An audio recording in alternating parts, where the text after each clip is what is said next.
Assalamualaikum warahmatullahi wabarakatuh. Nama saya Perwira Redzeni Suryadi. Saya dari Universitas Siliwangi, jurusan Pendidikan Jasmani, Fakultas Keguruan dan Ilmu Pendidikan. Saya dari kelas A Pendidikan Jasmani NPM 192191024. Di sini saya akan mempresentasikan atau menganalisis penilaian status gizi. Nah, di sini saya akan menjelaskannya apa itu status gizi itu sendiri.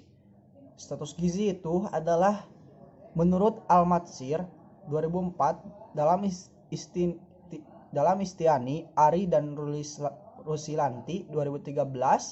Status gizi adalah sebagai keadaan tubuh yang merupakan akibat dari konsumsi makanan dan penggunaan zat-zat gizi dengan 4 klasifikasi, yaitu status gizi buruk, kurang, baik, dan lebih. Nah, seperti itu gambaran dari pengertian dari status gizi.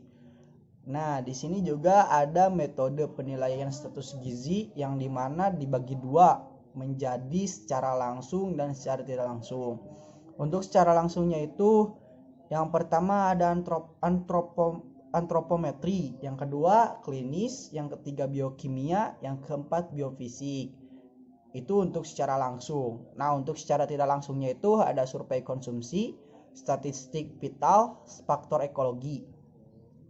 Nah, untuk pengertian dari antropometri ini sendiri, antropometri merupakan pengukuran terhadap dimensi tubuh dan komposisi tubuh.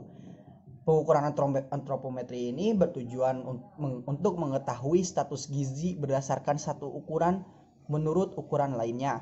Pengukuran antropometri dapat dilakukan untuk mengetahui status gizi dengan berbagai cara, yaitu dengan pengukuran massa tubuh, pengukuran linear atau panjang, dan yang terakhir komposisi tubuh. Nah, di sini antropometri itu ada massa tubuh, ada pengukuran linear panjang atau posisi sikap.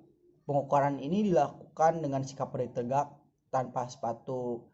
Nah, atau disebut juga bisa tinggi badan. Yang selanjutnya ada panjang badan, lalu lingkar kepala, lalu lingkar dada, lalu lingkar lengan atas. Nah, ini dibutuhkan untuk pengukuran pembuatan baju ya, untuk pengukuran seperti ini.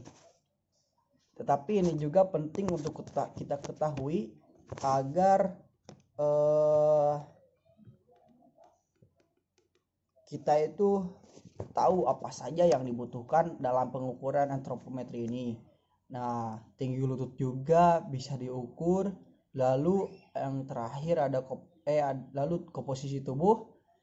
Nah, saya akan mencontohkan komposisi tubuh ini.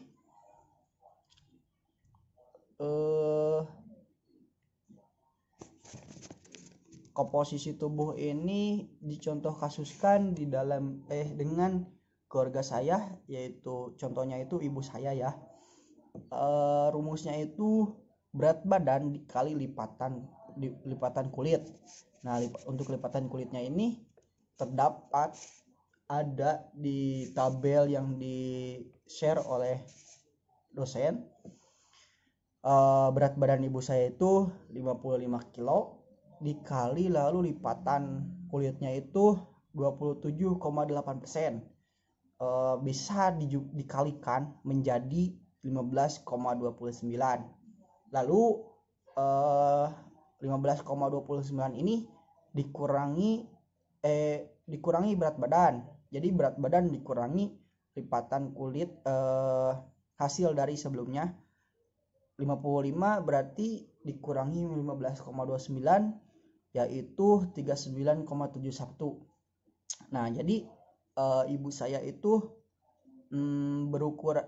berat badannya itu tanpa lemak menjadi 39,71. Nah, seperti itu contoh satunya. Lalu ada penilaian klinis. Penilaian klinis ini adalah metode yang sangat penting untuk menilai status gizi masyarakat dengan menilai status jaringan epitel seperti kulit, mata, rambut, dan mukosa oral atau organ-organ yang dekat dengan permukaan tubuh seperti kelenjar tiroid. Menurut Istiani, Ari, dan Nursianti. Nah, tanda-tanda klinis kurang gizi itu kurangnya energi dan protein. Mungkin di Indonesia banyak sekali ya, atau masih tinggi angka gizi buruknya ya, dikarenakan kondisi ekonomi Indonesia saat ini belum bisa merata sampai ke pelosok-pelosok. Nah, mungkin saat ini banyak sekarang ya yang sudah mulai peduli dengan pelosok-pelosok negeri ini untuk kita bantu agar angka gizi buruknya itu mulai menipis. Nah, yang ketiga ada penilaian biokimia. Biokimia itu pemeriksaannya dilakukan di laboratorium dan dilakukan pengukurannya itu di tesnya darah, urin, tinja, hati, dan otot. Nah, yang keempat ada penilaian biofisik. Penilaian biofisik ini penentuan status gizi berdasarkan kemampuan fungsi dari jaringan dan perubahan struktur dari jaringan. Nah, faktor-faktor yang berpengaruh terhadap status gizi itu adalah kebiasaan makan, lalu apa yang kita konsumsi. Apabila kita memiliki status gizi yang baik, maka tubuh kita itu sehat. Nah, cara penilaian status gizi berdasarkan pengukuran antropometri ini untuk mengetahui status gizi orang dewasa berusia 18 tahun atau lebih. Nah, contohnya itu bisa saya refleksikan dari anggota keluarga saya. Yang pertama, ibu saya. Jadi rumusnya itu berat badan dibagi tinggi badan per persegi. Nah, seperti itu rumusnya. Lalu saya akan menjumlahkannya. Berat badan ibu saya itu 55 kilo dibagi 160 cm dan dipindahkan menjadi meter. Nah, jadi hasilnya itu 55 per 2,56 jadi 21,49. Nah, jadi status gizi ibu saya itu normal. Nah, untuk selanjutnya dari ayah saya, berat badannya itu 75 kilo, lalu tinggi badannya itu 175 cm, dijadikan meter dan hasilnya itu dikali 2 ya, 1,75 dikali 2 dan hasilnya itu 3,1. Nah, 75 dibagi 3,1 jadi 24,2. Nah, ini status gizinya itu masih normal.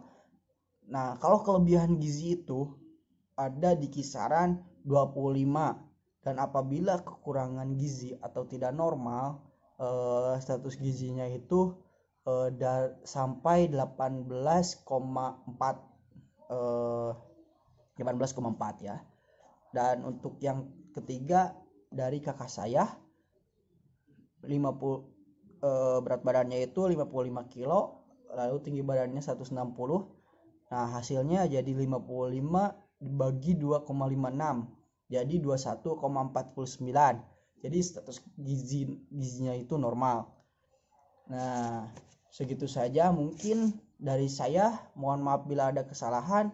Bila taufiq wal hidayah. Wassalamualaikum warahmatullahi wabarakatuh.